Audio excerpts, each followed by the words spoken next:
बिल्कुल, exit poll के जो रुझान सामने आए थे, क्या वो एग्जैक्ट पोल में तब्दील होंगे ये तो वक्त बताएगा, क्योंकि 8 बज चुके हैं और जिस क्षण का इंतजार था अब थोड़ी देर में जो रुझान है वो भी सामने आने शुरू हो जाएंगे। मैं आपको बता देती हूँ SICK के सामने हम मौजूद हैं जो कि कन्वेंशन सेंटर है और गिनती यहाँ पर शुरू हो जाएगी। मतपत्रों की सबसे पहले गिनती होगी, फिर EVM की गिनती शुरू हो जाएगी और धीरे धीरे रुझान भी आने सामने आ जाएंगे, साफ हो जाएंगे। आप तस्वीरें देख सकते हैं, हलचल यहाँ पर बढ़ती नजर आ रही है, सुरक्षा के पुख्ता इंतजाम। देखिए, एक बार आपको रोक रही हूँ क्योंकि रुझान आने शुरू हो गए। जो हमारी स्क्रीन पर इस वक्त दिख रहा है, जम्मू कश्मीर में एक बीजेपी और नेशनल कॉन्फ्रेंस एक, ये रुझान आने शुरू हो गए जम्मू कश्मीर में। अब वो जल्दी से बढ़ भी गया है, 2 NC यानी नेशनल कॉन्फ्रेंस 2 और बीजेपी 1, हरियाणा में 2 कांग्रेस 1 बीजेपी। तो ये रुझान अब जैसा मैंने कहा, छोटी विधानसभाएं बहुत जल्दी जल्दी बढ़ना शुरू हो जाएंगी। ये रुझान जो आपके स्क्रीन पर इस वक्त है, जम्मू कश्मीर से भी सामने 3 रुझान है, हरियाणा से भी 3 रुझान है, 2 कांग्रेस 1 बीजेपी। और नेशनल कॉन्फ्रेंस का भी एक रुझानों में आगे चल रहा है। बीजेपी एक संभव है, बीजेपी का एक कैंडिडेट जो जम्मू से हो सकता है आगे चल रहा हो, क्योंकि अभी बैलेट बॉक्स खुले हैं। और बड़ी खबर इस बीच आपको बता दें, हरियाणा का पहला रुझान आ गया है। हरियाणा में जो नंबर्स आए, 3 सीटों के रुझान दिखा रहा है और 1 पर बीजेपी, 2 पर कांग्रेस आगे चल रही है। यानी बैलेट बॉक्स खुलते ही कांग्रेस ने लीड ली हुई है, अभी 2 पर कांग्रेस और 1 पर बीजेपी। दूसरी तरफ जम्मू कश्मीर में देखिए, 1 पर बीजेपी, 2 पर नेशनल कॉन्फ्रेंस।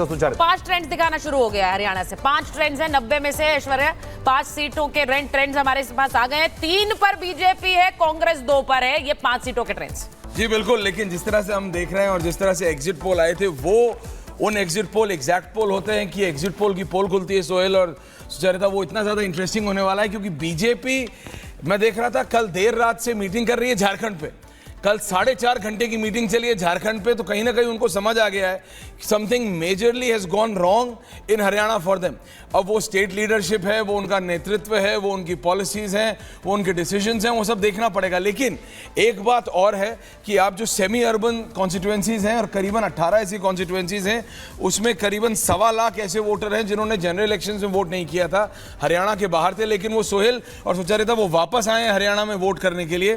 तो बीजेपी कह रही है कि एग्जिट पोल के ऊपर आप इतना डिपेंड मत कीजिए, छत्तीसगढ़ हो सकता है, लेकिन क्या होगा, ये जो इनिशियल रुझान आ रहे हैं, 7 रुझान आ गए हैं ऐश्वर्या, 7 रुझान है, जिसमें से 4 बीजेपी और कांग्रेस 3 है, यानी 7 सीटों के रुझान। हम अभी यही बात कर रहे थे कि छोटी विधानसभाएं हैं, तो बहुत जल्दी ये रिजल्ट रिफ्लेक्ट करेंगे आपकी स्क्रीन पर 8 बजते ही। और आप देखिए कि जम्मू कश्मीर के 5, जिनमें 2 बीजेपी है और नेशनल कॉन्फ्रेंस 3 पर है। रमन मलिक जी यहाँ पर स्टूडियो में हैं। रमन जी, जरा बताइए, हरियाणा की 7 सीटों के रुझान है, आप इसे डिफरेंटली देख रहे हैं, एग्जिट पोल से थोड़ा अलग, या फिर आपको लग रहा है कि कुछ उसी तरह के नतीजे? देखिए, इसमें एक बड़ी इंटरेस्टिंग चीज़ इस बारी हुई है, जो डिफरेंस है कि इस टाइम लोगों को सिर्फ कांग्रेस और बीजेपी दिखती रही कि कांग्रेस बीजेपी का चुनाव है, लेकिन ये चुनाव सबने बड़े जोर शोर से लड़ा है and most of the seat 6 कोने हैं, इंडिपेंडेंट 1 या 2, जेजेपी ने बहुत बेहतरीन तरीके से लड़ा। तो आपने पॉलिटिकली आप ही ने फिनिश किया ना, बीजेपी ने फिनिश। देखिए, आपको एक्सेप्ट करना पड़ेगा कि कौन कैसा लड़ रहा है, उसको एक्सेप्ट करना पड़ेगा। INLD गठबंधन ने अच्छा लड़ा, जेजेपी गठबंधन, आम आदमी पार्टी भी है, आम आदमी पार्टी भी बहुत अच्छा लड़ा, 85 सीटें बहुत अच्छी तरीके से लड़ी हैं। सो माय पॉइंट इज कि जी, आप ये समझ के चलिए कि वो भी, चाहे वो आधा % लें, चाहे वो 2%, 3% लें, ये 10 से 12% जो वोट है हर सीट का बिफोर पोलिंग, कि बीजेपी की उम्मीदें जेजेपी और आम आदमी पार्टी के 2-3% पर। ये एक बार भी ये नहीं कह रहे कि हम भी अच्छा लड़े, जेजेपी और INLD अच्छा लड़ा। I am coming to that.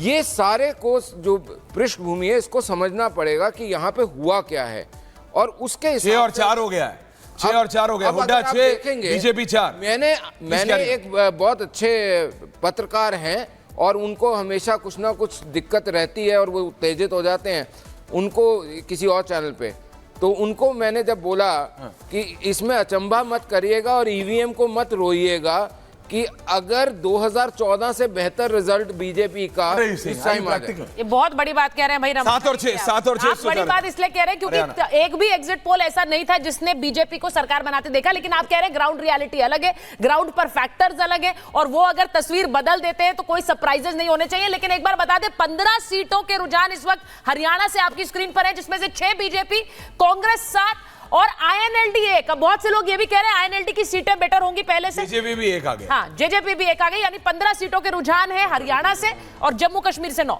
Jammu Kashmir में 9 सीटों के रुझान आ गए, 3 बीजेपी, 1 कांग्रेस, 4 नेशनल कॉन्फ्रेंस और 1 पीडीपी। तो दोनों राज्यों से रुझान सामने आ रहे हैं। अभी देखिए हरियाणा में इंटरेस्टिंग फाइट चल रही है, 6 और 7, बीजेपी 6 और कांग्रेस 7 पर है। जम्मू कश्मीर में देखिए बीजेपी 3, क्या ये 3 जम्मू की सीटें, कांग्रेस 1, 4 नेशनल कॉन्फ्रेंस। अजय वर्मा जी बता दीजिए, वो कह रहे हैं कि तस्वीर कुछ बदलती हुई नजर आएगी, एग्जिट पोल्स के हिसाब से नहीं होगा, फैक्टर्स बहुत से हैं ग्राउंड पर। सुचेरिता जी, जो हरियाणा के मुद्दे थे, जो हरियाणा के मुद्दों ने वोट दिए, मजबूती के साथ इलेक्शन, मजबूती के साथ पोस्टल बैलेट के जो आ रहे हैं आने दीजिए। हाँ। लेकिन अपने अपने विचार हैं, सबके, हर आदमी अपने विचार रखता है, लेकिन सरकार मजबूती के साथ 60 प्लस सीट के साथ कांग्रेस बना। वो कह रहे हैं जेजेपी और इनेलो को आप लोग अंडर एस्टिमेट कर रहे हैं, ये लोग अच्छे लड़े, ये अच्छे लड़ेंगे तो कांग्रेस को नुकसान पहुंचेगा, कांग्रेस 60 सीटें होंगी तो बीजेपी को फायदा। अगर 60 सीटें होंगी हुड्डा साहब आपको क्या टेंशन है कोई भी हो? यही बात मैं कांग्रेस को कहता हूं। देखिए को क्या टेंशन है? एक मिनट कि बीजेपी, मैं अभिषेक मैं बता दूं, एक मैं बता देता हूं, पार्टी के प्रवक्ता बनिए। ये जो प्रॉब्लम है जो आप बोल रहे हो ना, आपको जानता हूं प्रॉब्लम सब क्या लोग है? बात कर रहे हैं कि 60 आ गए तो कुमारी शैलजा को बना देंगी प्रियंका गांधी, ये हुड्डा नहीं बनेंगे, नहीं, वो सब आपको छोड़िए। बताता हूं क्यों। अरे वो सब कांग्रेस ये की बात है। चुनाव से पहले अभी नंबर्स देखिए है, चुनाव से पहले Hooda 10, Hooda 10, Congress 10, BJP 6, Abhay Chautala 1, Dushyant Chautala 1, that's the latest, we have 18। Sohail Sucharita, Haryana initially Hooda आगे निकलते हुए, कांग्रेस आगे निकलती हुई 10, और ये सिंगल हैंडेडली हुड्डा ने कैंपेन किया है। राहुल गांधी की 1 या 2 रैलीज, प्रियंका गांधी की 1 या 2 rally, Sonia Gandhi is ill, she is not even campaigning. आप कंटिन्यूअसली हुड्डा आगे बोल रहे हैं, यानी आप मानकर चल रहे हैं कि Hooda is the Hooda is clear, Hooda is the CM face. नहीं, हुड्डा अगर ये 60 है, देखिए ये बात मैं नहीं, बीजेपी के नेता कह रहे हैं कि भाई Hooda will become the CM, लेकिन ये जो बात कर रहे हैं वो 60 प्लस की है कि उस समय उनको फर्क नहीं पड़ता कि हुड्डा को बनाए कि किसको बनाए।